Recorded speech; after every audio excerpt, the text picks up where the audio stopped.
मिथिंगायारि खैफोदजोंल' नङा हाग्रानि जिब जुनारनि उदखारावबो भुगिनो गोनां जादों सुबुं माहारिया।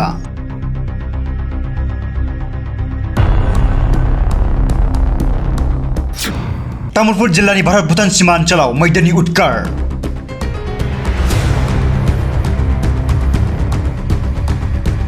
आदार नागिरनानै भुटान हाजोनिफ्राय ओंखारबोनानै तामुलपुर जिल्लानि सिङाव थानाय आंगरकाटा ओनसोलाव उदखार खालामदों हाग्रानि फालोसे मैदेरा।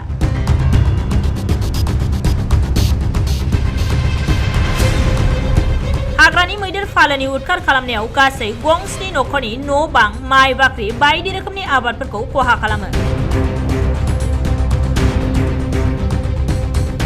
मैदेरनि गाग्लोबनायनिफ्राय खुनुरुखुम जिउ रैखा मोननो हायो गथ'सा आइजो आरो माखासे सुबुंफोरा। मिथिनो मोननाय बायदिब्ला थांनाय हरनि 8 रिंगासोआव ओनसोलाव हाग्रानि मोनसे गिदिर मैदेरनि फालोआ हाबफैनायाव हाग्रा बिफाननि मावफारियाफोरा मैदेरनि फालोखौ होखारहरोब्लाबो हरनि 12 रिंगासोआव फिन हाग्रानि मैदेर फालोआ ओनसोलाव हाबफैनानै उदखार खालामफैयो। हाग्रानि मैदेरनि फालोआव गासै 150निबो बांसिन मैदेर दङमोन होननानै गामिनि रायजो राजाफोरा फोरमायो।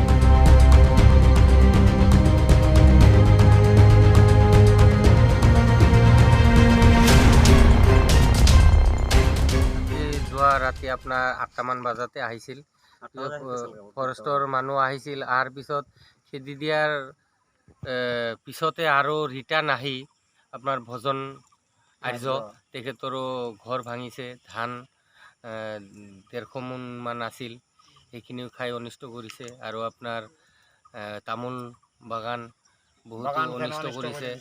ইফালে আপোনাৰ ভজন আৰ্য তেখেতৰ ঘৰ ভাঙিছে, নিখিল বিশ্বাস তেখেতৰ ঘৰ ভাঙিছে, শংকৰ মণ্ডল তেখেতৰো ঘৰ ভাঙিছে।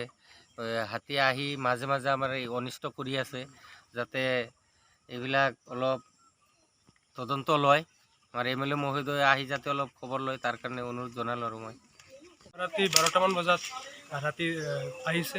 তাৰপিছত ঘৰ চৰ ভাঙাৰ সময়ত আমি বিছনা তলত শুই আছিলোঁ, বিছনা তলত বহি আছিলোঁ। তাৰপিছত কিবাকৈ আৰু বাচি আছোঁ। ধান খাইছে, তামোল চামোল আছিল, ঘৰৰ বেৰ ভাঙিছে।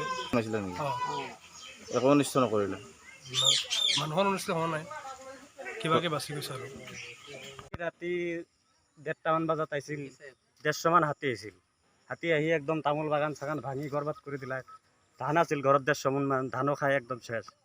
এতিয়া কি খাব কি নকৰিব মানে উপায় নাই। মানুহবিলাক কি নাম এইটো চেঙাৰকাটা নতুন বস্তি। তামোলৰ পুলি মোটামুটি 150 মান আছিল ছাৰ। 150 পুলি একদম খাই বৰবাদ কৰি দিলে। আপোনালোকেতো চাই আছে। আমাৰ লগৰো বহুতকেইটা জেগাতে অনিষ্ট হৈছে। আমাৰ তলতো 3-4টা ঘৰ ভাঙাইছে, ওপৰত ভাঙছে 3-4টা। আমাৰো মোটামুটি ভঁৰালত 150-200 মান ধান আছিল, এইখিনি খাই বৰবাদ কৰলাক। তামোলৰ পুলি আছিল, এইখিনি 150-200 এইখিনিও খাই বৰবাদ কৰি দিলাক। কি চলো কি কেনে কৰি